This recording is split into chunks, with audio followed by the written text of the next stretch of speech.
Apa kamu pernah merasa tegang, khawatir, atau bahkan putus asa karena tekanan yang terus-menerus? Jika iya, itu adalah situasi stres dan hal itu sangatlah normal bagi kita semua.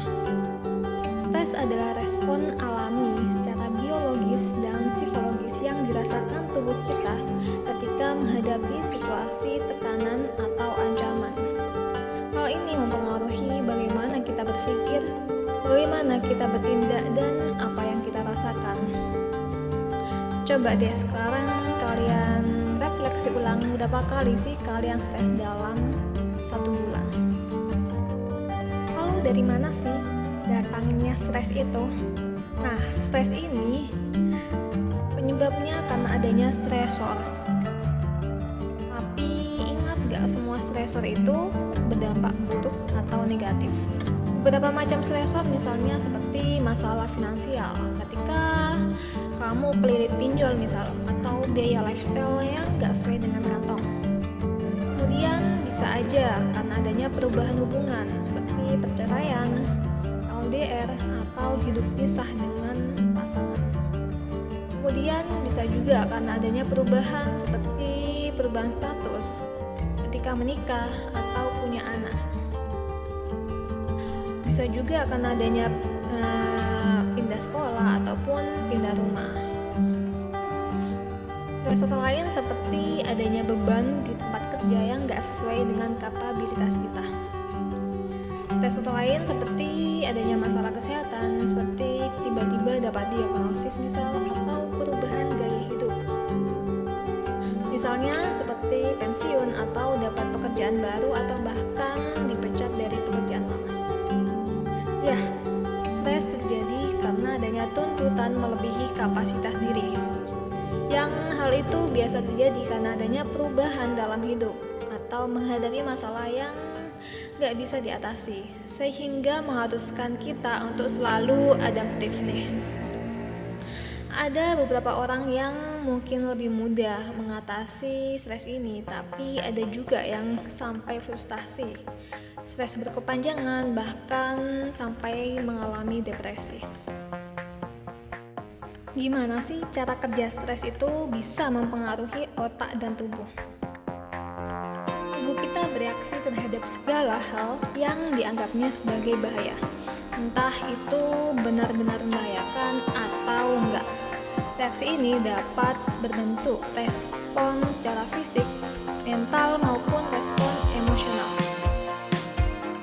Nah, ketika mengalami stres, otak memproses informasi tersebut, dan terdapat bagian otak yang terlibat dalam proses ini, yaitu amigdala.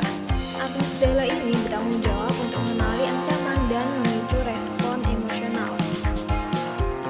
Ketika tubuh merasa terancam nih, terdapat suatu respon yang terjadi yang memungkinkan kita menyerang atau melarikan diri dari situasi tersebut. Biasanya reaksi ini disebut dengan fight or flight response. Nah, jika otak menganggap stresor sebagai ancaman yang signifikan, amigdala ini akan mengaktifkan respon fight or flight ini dengan mengirim sinyal atau informasi ke bagian otak lain untuk bersiap nih terhadap suatu ancaman. Hal inilah yang menyebabkan tubuh akan respon dengan meningkatkan denyut jantung, meningkatkan tekanan darah, atau otot menjadi tegang. Hal inilah kenapa ketika kita mengalami stres, mengalami hal-hal di atas.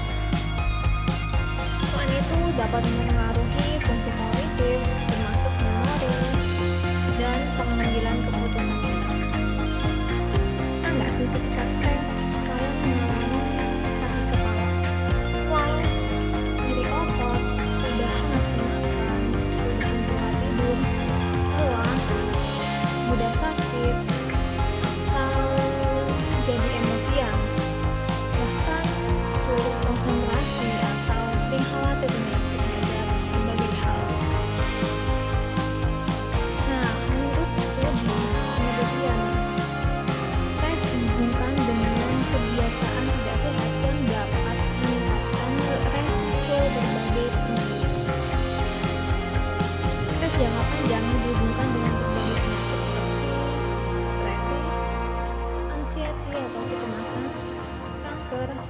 jantung, diabetes, dan sebagainya. Nah, itulah kenapa nih orang yang stres bisa berlanjut ke penyakit fisik, karena hal itu saling mempengaruhi.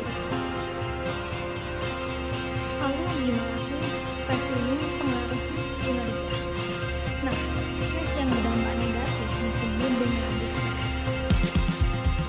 Kenapa kita stres? Kita bisa lola kalau jenuh. Karena stres juga menyebabkan penurunan konsentrasi. Pikiran kita dipenuhi dengan kekhawatiran atau tekanan yang membuat kita sulit untuk fokus dalam melakukan sesuatu. Stres juga bisa menurunkan produktivitas. Ketika seseorang merasa kelelahan, kemudian motivasi menurun, hingga bisa menyebabkan menunda pekerjaan. Yang awalnya bisa tepat waktu, tapi nggak sesuai dengan deadline awal. Selain itu, stres juga bisa berdampak pada pengambilan keputusan yang salah. Karena ketika stres meningkatkan kecenderungan kita dalam membuat keputusan yang impulsif. Hal ini bisa menyebabkan kerugian bagi diri sendiri dan juga orang lain. Stres juga bisa berpengaruh bagi komunikasi interpersonal kita, seperti ketika stres lebih mudah terpancing, atau menjadi kurang sabar, atau dikit-dikit emosian. Ternyata stres gak sesimpel yang dibayangkan ya. Banyak hal yang terjadi dalam tubuh kita ketika mengalami stres. Hal-hal kecil seperti menghadapi kemacetan juga berpotensi menjadi penyebab stres. Ketika tidak dikelola dengan baik, dampak stres pada tubuh sangat banyak dan pastinya akan merugikan bagi kesehatan. Tapi perlu diingat, stres bukan sesuatu yang selalu merusak, buruk, atau harus dihindari. Ini semua tergantung dari bagaimana kita melihat sesuatu yang bisa menyebabkan stres dan mencari cara coping stres yang cocok untuk diri kita.